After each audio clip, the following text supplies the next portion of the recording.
Hey guys, Miss Warren here. I'm back today with a color theory practice sheet. In class, we've been talking about the color wheel.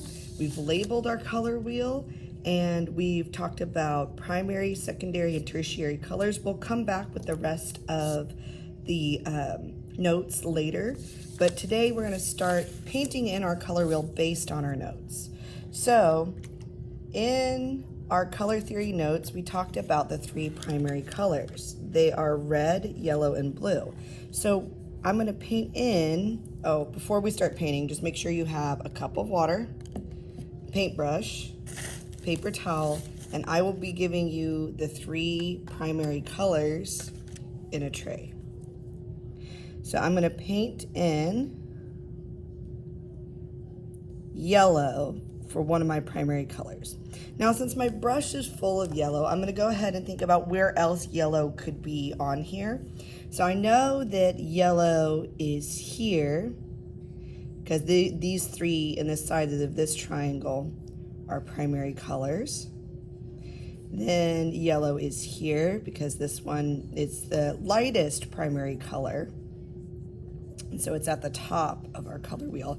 I like to start with yellow in case I make a mistake. I can easily cover it, wash it out. And I know that some of my secondary colors are made with yellow, but I'll get to that in a second. I'm gonna wash out my brush really well before dipping it back into the tray. Get all that yellow out of there. And I'm gonna get my blue, because that's my next primary color. And blue is in this triangle quadrant here. And it's where that corner touches here. Now my last primary color is red, so I'm gonna rinse out my brush really well. Grab some red.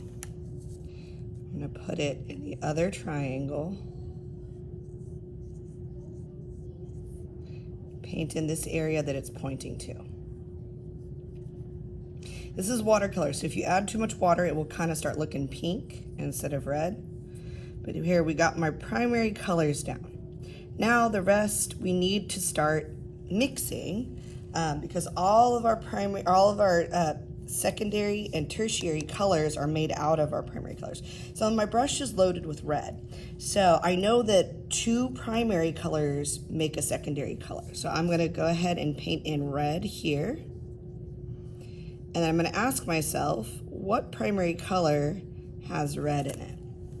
So right between yellow and red is going to be orange. So I need to make an orange to go here. So I'm gonna wash out my brush really, really well. And I'm gonna grab yellow because that's my lightest primary color.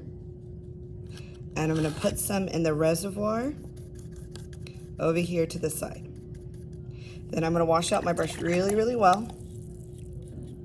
And I'm gonna grab a small amount of red and I'm gonna mix it together until I make a good orange. It's a little bit hard to tell on this clear tray if this is a good orange, but I'm gonna give it a test over here to the side. Yep, that looks like a pretty good orange. So I'm gonna put orange here because this is my secondary color that I was making. I need to go back and put yellow there after I wash out my brush. And then right in between yellow and red is orange, because it's a mixture of the two.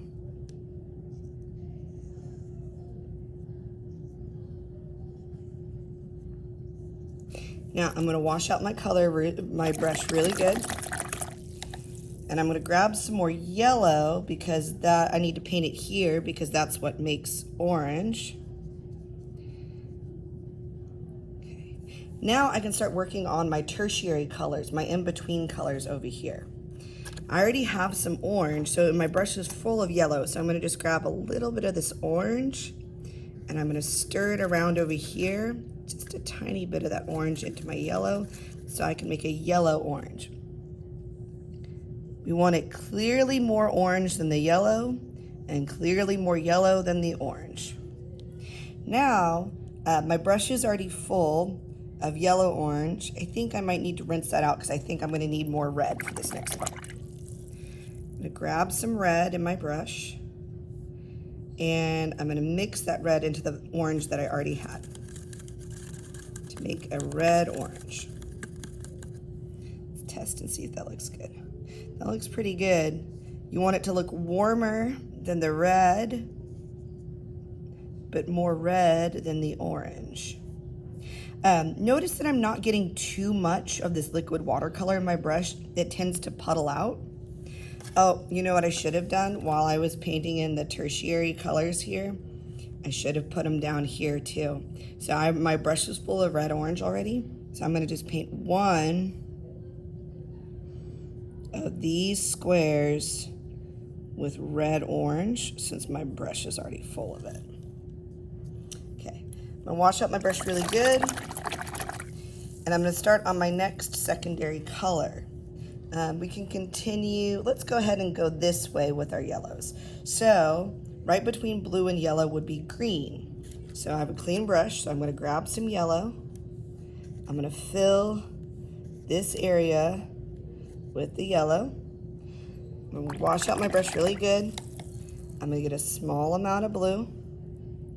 And that might be too much. I'm gonna kind of let some run off over here. And I'm gonna mix that in. See if we got a good even green, test it. I could probably use just a tiny bit more blue. Good middle green. Okay, so this is my secondary color. I'm gonna put green here. And right in between the yellow and the blue, I'm gonna put green here. And on this triangle, because this triangle is pointing to the green. Now, I think that's everywhere that I know that I'm going to be putting my green. So I'm going to wash out my brush.